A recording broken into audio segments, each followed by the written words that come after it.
19वीं सदी की बात है जब मौजूदा जाति व्यवस्था महिलाओं के प्रति बेहद दमनकारी थी और महिलाओं के अहम को हवा देने के लिए महिलाओं को भद्देपन का सामना करना पड़ता था।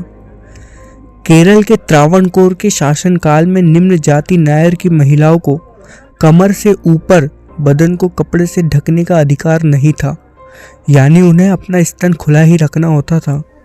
ये महिलाएं अर्धनग्न अवस्था में न रहकर यदि कपड़े से अपना स्तन ढकती थी तो उन्हें ब्रेस्ट टैक्स देना होता था।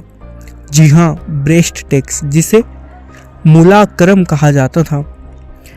यह बात और भी ज़्यादा शर्मिंदा करने वाली है कि यह ब्रेस्ट टैक्स महिलाओं के स्तन के आकार के आधार पर लिया जाता था।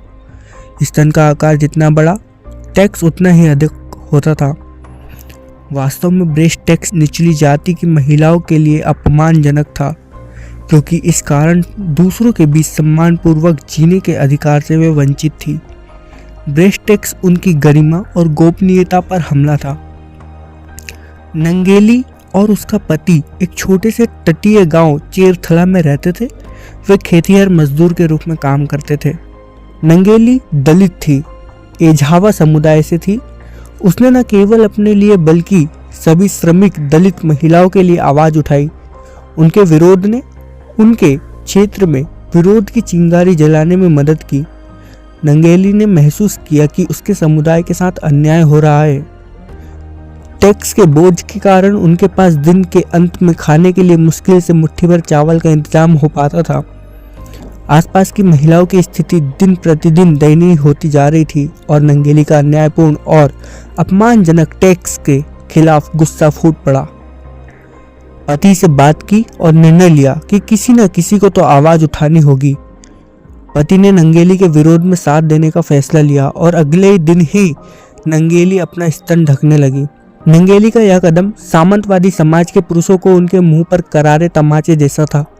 बात आगे पहुंची और फिर नंगेली और उसके पति से ब्रेस्ट टैक्स की मांग की जाने लगी। 1 महीने के बाद अधिकारी टैक्स लेने आ धमके। नंगेली का स्तन मापा गया।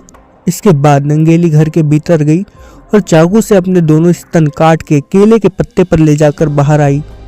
टैक्स अधिकारी के होश उड़ गए और वे डरकर भाग गए। कुछ देर बाद ही नंगेली की मृत्यु हो गई, लेकिन उसके साहसिक कदम ने समाज की अन्य महिलाओं को हिम्मत दी। 26 जुलाई 1859 को राजा के एक आदेश के जरिए महिलाओं के ऊपरी वस्त्र न पहनने के कानून को बदल दिया गया और इस तरह नंगेली के बलिदान से महिलाओं ने अपना हक छीनकर हासिल किया।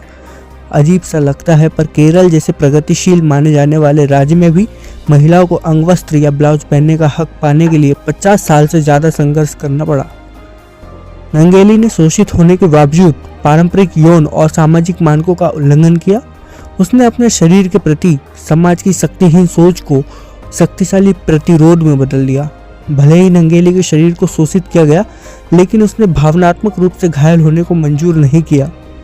हमारे समाज में अक्सर यह देखा जाता है कि सामाजिक विकृति की तरफ हमारी चेतना को जगाने के लिए किसी मासूम को अपने प्राणों की कीमत चुकानी पड़ती है, लेकिन क्या यह सही है?